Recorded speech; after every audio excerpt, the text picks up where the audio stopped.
तुम दोनों का रिश्ता खत्म हो चुका है ना? याद है ना तुम्हें, जब तुमने खुद ये फैसला लिया था कि अब सब कुछ यहीं खत्म हो जाएगा? फिर आज अचानक ऐसा क्या बदल गया कि तुम फिर से वही सब दोहराने लगी हो? समझ नहीं आता कि तुम आखिर चाहती क्या हो? क्यों बार-बार मेरे बेटे की जिंदगी में वापस आकर उसे कमजोर बना देती हो?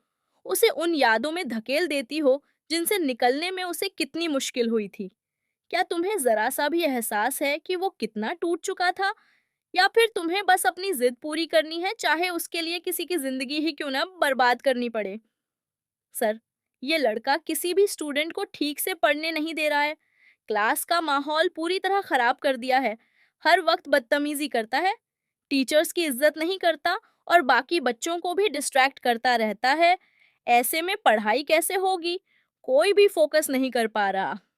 बार बार समझाने के बाद भी इस पर कोई असर नहीं पड़ता, जैसे इसे किसी की बात सुननी ही नहीं है। तूने मेरी कंप्लेंट कर दी?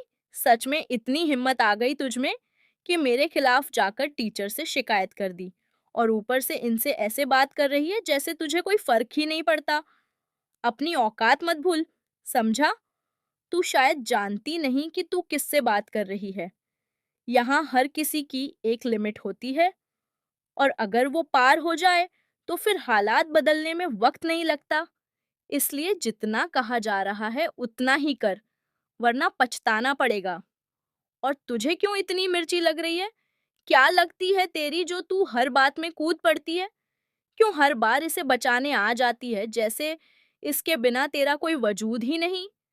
या फिर कोई ऐसा रिश्ता है जिसे छुपाने की कोशिश कर रही है, क्योंकि तेरे हर रिएक्शन में वो बेचैनी साफ नजर आती है जो सिर्फ किसी अपने के लिए ही होती है।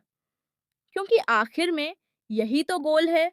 हर कोई अपने अपने तरीके से जीतना चाहता है, कोई रिश्तों के जरिए, कोई ताकत के जरिए, और कोई दूसरों को गिराकर खुद ऊपर उठने के जरिए।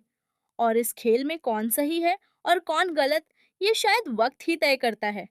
लेकिन इतना जरूर है कि जब सच सामने आएगा, तब किसी के पास कुछ कहने के लिए शब्द नहीं बचेंगे।